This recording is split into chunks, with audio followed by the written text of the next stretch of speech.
Oke, unboxing. Ada sepatu baru yang mau disiksa nih. Skechers Go Trail. Ini Skechers Go Trail Altitude 2.0.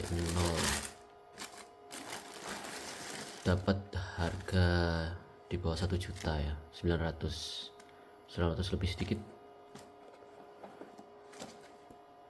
Di gini.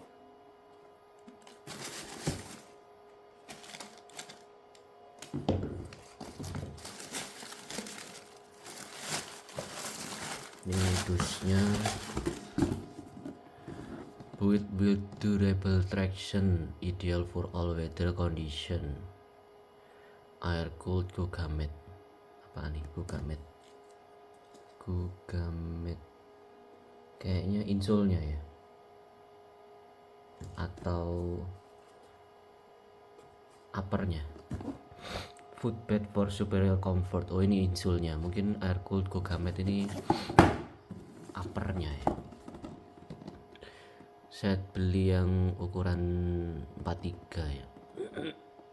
Marlboro Rock 3.0, Goran Trail Altitude 2.0.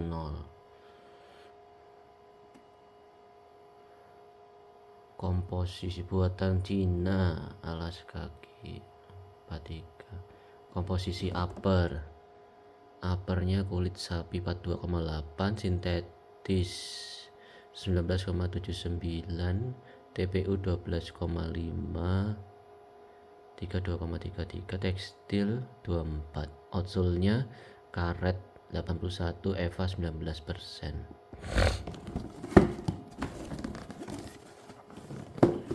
Skechers.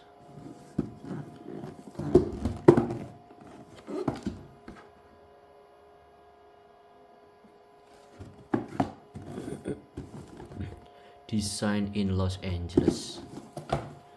Oke, sekarang kita ke sepatunya nih.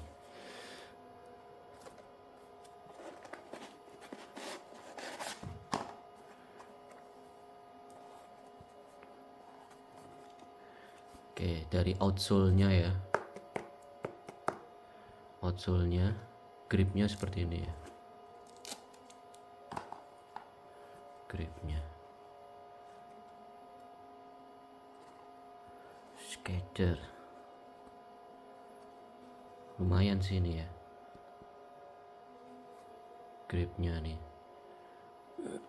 Cuma kalau yang outsole-nya itu beda sama sepatu saya yang lama ya. Yang lama itu Sando New Balance itu punya jalu ya, ini nggak ada jalunya.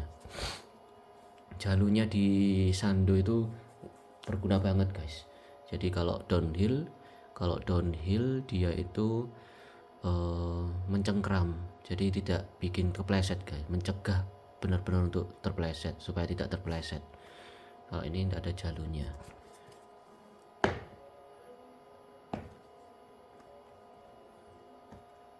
gitu ya, dia outsole-nya bentuknya jadi ada kurvanya. Oke, kita ke midsole. Midsole-nya empuk ya guys ya, ini empuk.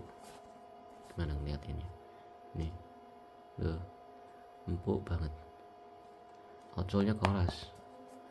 Kalau outsole-nya dikompres, midsole-nya yang terkompres guys.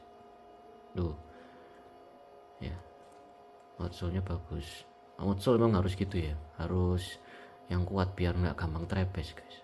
Tapi kalau midsole itu teknologinya semua ada di situ, teknologinya sepatu ya. Jadi memang ini sebagai cushionnya sepatu kita, jadi harus dibuat empuk. Midsole itu semua teknologi sepatu ada di midsole ya. Ini dia empuk ya, midsole-nya gembuk ya.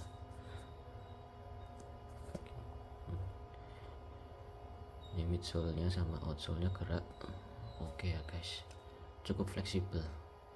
Buat lari kan kita harus butuh gini ya, kadang kita forefoot strike ya. Ini memfasilitasi guys. Terus uppernya ya, ini uppernya dia ada kayak jaring-jaring gitu ya. Kayak jaring-jaring ya. Kalau upper gini nih yang paling penting adalah dia harus breathable ya, nggak boleh apa kayak sepatu boots ya, jadi nggak bisa ada sirkulasi di panas, ini harus yang breathable. Nah kalau dilihat dari teksturnya kayak gini ya berarti ini kayaknya breathable ya. Ini tangnya juga breathable supaya nggak kepanasan guys. Lari itu kaki itu panas, kalau nggak sirkulasi udara di dalamnya nggak bagus bakal kepanasan. Kita ke counter heel atau heel counter ya, dia keras ya kalau di bagian heel counternya, memang harusnya seperti itu supaya dia memberikan rigiditas di ankle kita supaya nggak ngeleot-ngeleot ya. Ini penting untuk safety ya, heel counter kayak gini nih. Kalau meleot-meleot bisa dibayangkan kena obstacle gitu, ikut meleot-meleot juga, wah itu bahaya. Kayak ini harus stabil ankle-nya, maka heel counter itu harus memang dibuat rigid kayak gini. Yang lainnya compressible ya, tapi dia itu uppernya itu juga dikasih layering kayak gini, yang tadi katanya dari kulit sapi itu, kulit sapi sintetis, supaya memberikan form atau bentuk dari sepatunya ya, supaya nggak terlalu lembek ya. Nah tergantung orang sih, kalau yang punyanya Hoka itu dia malah lembek banget ini nih uppernya. Nah aku sih lebih suka yang kayak gini ya, jadi memberikan space yang lebih di dalam kaki supaya nggak gampang kegesek-gesek ya dengan bahan uppernya gitu, jadi harus rigid. Sekarang kita ke collar ya, collar sama heel pad. Collarnya ini memang harus empuk ya, syaratnya itu ya untuk trail run ini empuk guys, jadi nanti itu ankle kita itu akan plantar fleksi ya, dorsofleksi ya, kemudian inversi, eversi ya, itu semua collar ini kiri kanan ini akan bergesekan dengan ankle kita. Kalau nggak empuk pasti lecet guys, pasti lecet dan akan mengganggu mobilitas kita. Jadi lari itu pasti ini kan ya, nah, dia harus empuk guys supaya kalau bersentuhan dengan kulit kita nggak bikin lecet ya, dan juga harus stabil. Collar itu memang harus, nanti kalau ini diikat dia harus kuat ini nih mencengkeram ankle kita ya, jangan sampai bikin meleot itu, kalau meleot dikit itu bahaya ya, makanya ini penting ini. Terus ini juga pasti akan bergesekan dengan Achilles ya, tendon Achilles kita. Nah nanti kita akan pakai ini ya, kita akan review seberapa nyaman. Oke, ini lanjut dengan ini ya, bahas tang dan lace ya. Ini tangnya ya, tangnya juga sepertinya breathable ini, empuk ya, empuk ya. Go Skechers, ini ada mereknya Skechers Go Trail Altitude 2.0. Lace-nya lace-nya lembut ya guys, lace-nya ada lembut ini, lembut, enak banget ini disentuh lace-nya. Terus toe box-nya cukup melebar ya, cukup melebar ya, nggak terlalu sempit ya. Toe box-nya memang mengerucut tapi dia dari tengah itu melebar gini, terus mengecil ya. Toe box ini itu adalah bagian penting untuk memilih sepatu ya, jadi tidak hanya ukurannya saja, kita harus jajal bagaimana jari-jari kita di dalam sepatu ini.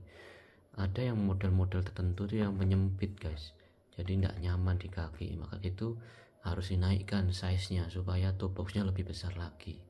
Jadi itu guys, maka aku nggak pernah beli sepatu online kecuali aku sudah pernah nyoba sepatunya guys, karena nanti kalau ukurannya sudah benar, panjangnya sudah benar, tapi toe box-nya terlalu sempit, itu nanti akan merusak kaki kita guys.